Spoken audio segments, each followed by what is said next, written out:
Tanong ng dating Pangulo kay Speaker, magkano na ang binigay ni Speaker sa inyong mga left?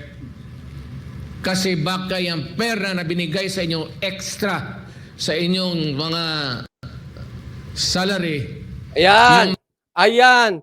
Ito yung mga Pilipino na mga congressman na mga nagsisilbi, mga representatives nyo. Ayan, yan sila. No. Yan ay napaka-concern sa inyo. Yang tatlong yan. Pabudol kayo ulit, ha? Mga projects. Yung tawag nilang pork barrel. Yan ang Nagagaya ko siya. dapat malaman ng Pilipino. Ngayon, gusto ko nga malaman, sabi ko nga, open the box. Yan ang gusto kong tignan kung magkano na ang nakuha ninyo sa gobyerno na naibigay sa kamay ninyo. Gusto namin tignan. Magkano na daw ang nabigay ni Speaker sa mga makakaliwa? Nakakatakot po yan, ha? Huwag niyong binibiro yung mga makakaliwa na yan. Mas nakakatakot yan kaysa dun sa mga barko ng mga Chinese sa dagat. Malayo po yun sa danger. Yung mga makakaliwa na yan, mamaya kasalubong nyo lang yan sa palengke. Ingat kayo dyan. Huwag kayong putak ng putak dyan sa dagat. Baka akala ninyo, kapitbahay ninyo. Ganyan na. Kasi, binigay ninyo sa NPA, walang sweldo yan sila eh. samantala matatandaang kamakailan din ay nabanggit ng dating Pangulo na maiging bantayan ng hanay ng kapulisan at militar dahil may sariling tayo o posisyon ng mga ito pagdating sa seguridad ng bansa. Bagay na pinuna ni House Majority Leader at Zamboanga City District Representative Manuel Jose Manix Dalipe at ipinanawagan sa dating Pangulo na huwag idamay ang pulis at militar mula sa anya ay partisan intrigues na maaaring maging hamon sa kanilang propesyon. Sagot naman ng dating Pangulo, ito si Dalipe, you are maybe short-sighted or whatever. Alam mo, Adre, Manix, dumaan ako pagka mayor. Hindi naman ako nagyayabang. 23 years, daan ako ng congressman kagaya. Grabe experience yan, no? Mayor, 23 years. Kaya ang galing niya pagdating sa executive, eh. Yung mga mayor kasi, yan yung parang, yan ang executive talaga, no? Parang yan ang presidente sa kanilang lugar. Kaya mo, no, it is not an intrigue. Gusto talaga malaman ng AEP. Hindi lang nila makasabi ang sundalo eh. Silent lang yan sila. Pero pinag-uusapan namin yan kasi ex-president ako. Do not be so onion skinned na we have every right to ask or demand or say where are the money for the people. Maliwanag. Hindi nila ipapakita yan. Hindi. Malabo yan. Kasi hindi na nila ipapaliwanag yan. Kaya yung audit na yan, wala yan. Ilista nyo sa tubig yan. Takot sila dyan. Mabubuking sila dyan. Walang mangyayari. Kaya nga ito sinasabi na hinihingi niya ang tulong ng mga sundalo, mag-ingat kayo at bantayan ninyong sundalo at pulis. Hindi po yan threat. Hindi po yan pananakot. Kasi yung mga sundalo natin at mga pulis, ayan ay nakabantay lang kung talagang merong diktador na nangyayari sa bansang Pilipinas. Lalong-lalo na, eto na dinig kong sinabi niya. Kaya hindi ko maunawaan ba't iniiba yung istorya eh. Lalong-lalo na, galit yan mga yan, yung mga uniform men natin sa mga makakaliwa. Kasi marami silang kasamahang pinatay nila. Tapos makikita sinusuportahan yung mga yan. Kaya hindi magtatanggumpay kung kayo ay may planong impeachment. Tapos nakikita nila sinusuportahan niyo yung kaaway nilang mga makakaliwa. Hindi kayo susuportahan ng mga uniform men natin. Yun ang ibig At sabihin. bilang Vice Chairman ng NTF-ELCAC at DepEd Secretary, layo ng anak nitong si VP Inday Sara na tuluyang mawakasan ang terorismo sa bansa. Ngunit una nang inihayag na wala itong ambisyon na tumakbo sa pagkapangulo. Kaugnay nito ay nabanggit din ni Dalipe na masyado pang maaga para pag-usapan ang umano'y ambisyon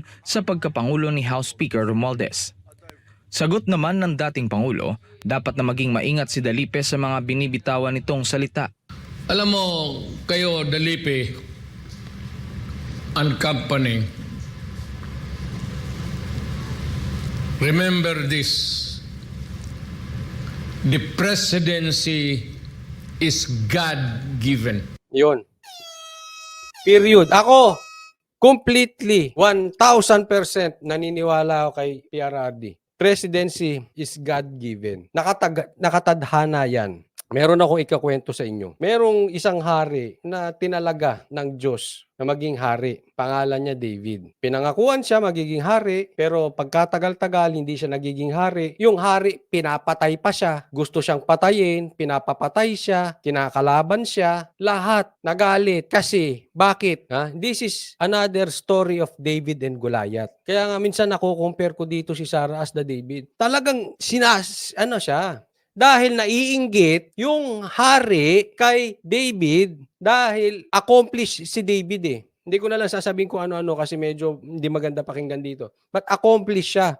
Natatalo yung hari. So insecure siya at balakid sa buhay niya si David kaya pinapapatay. Pero pinangakuan ng Diyos. Pag tinadhana ng Diyos, harangan ka man ng kung ano-ano, it will happen. Pero kahit ipagpilitan mong maging hari, pero hindi yan para sa iyo, hindi yan tinadhana ng Diyos. Kahit anong mangyari, hindi ka magiging presidente.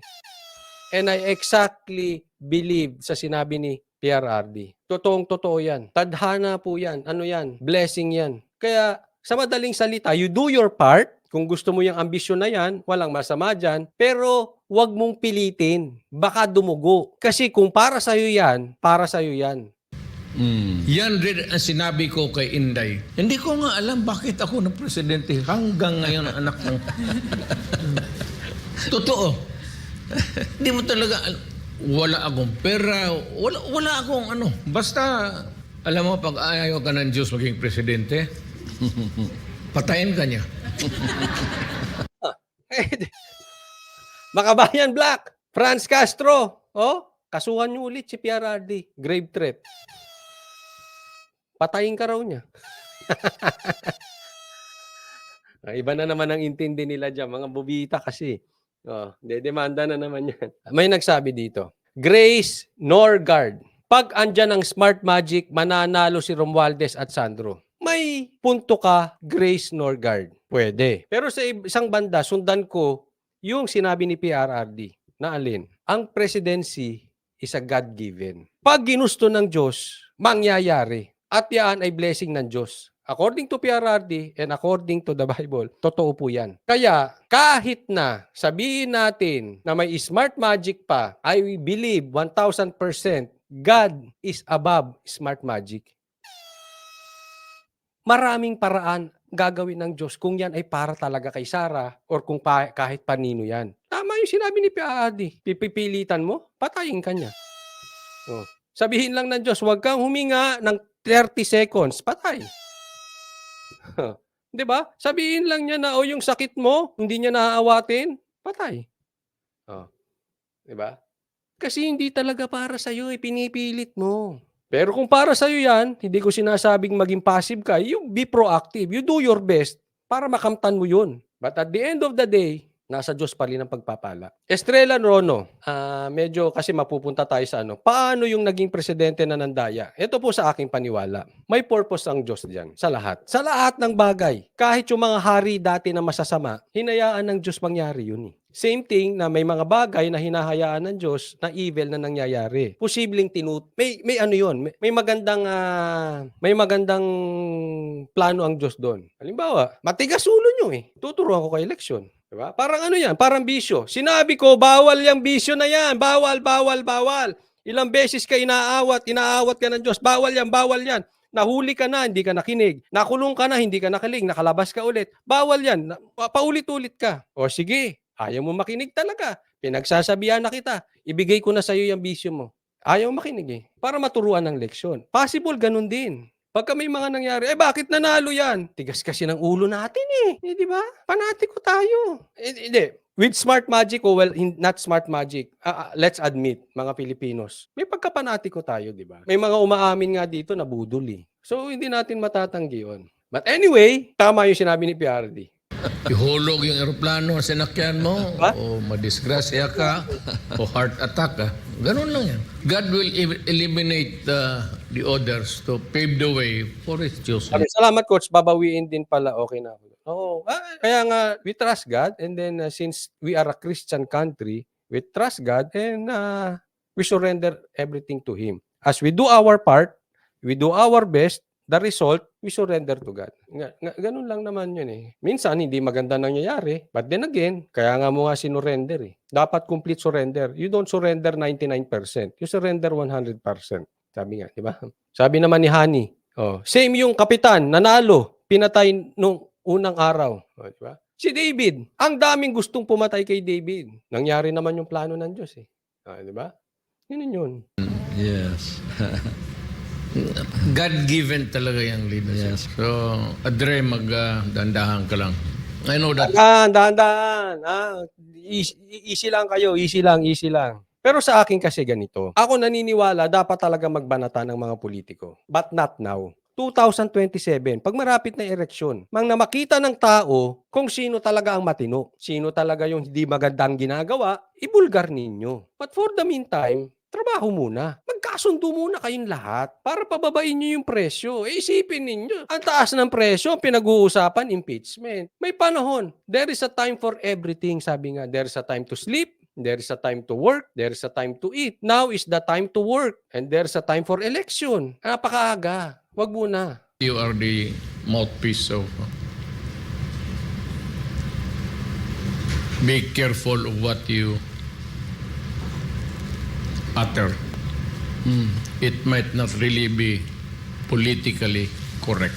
Para sa Diyos, Ayan, sabi dito. If Duterte sa 2028, paano si Tulfo makakasingit pa kaya? Wala na akong pakialam sa kanya.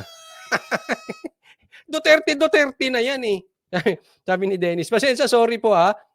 Again, kasi ang tanong niya, if Duterte sa 2028, paano si Tulfo makasingit pa kayo? Ako, wala na akong pakialam kay Tulfo. Solid na yan eh. Pero syempre, hindi ko sinasabi na final na yan. Malay natin, di ba? Kaya nga sabi ko sa inyo, resibo. Malay natin, magbago si Sara. Naging iba timpla niya. Tapos si Tulfo nagtrabaho. Example lang, hindi I will support Tulfo. Pero kung bukas ang eleksyon at Duterte, wala nang patumpik-tumpik. Kaya lang kasi hindi ko pa masabi kasi 2028. Pero kung bukas, Duterte. Ang ano lang kasi ngayon, posible blessing in disguise din to kay Sara.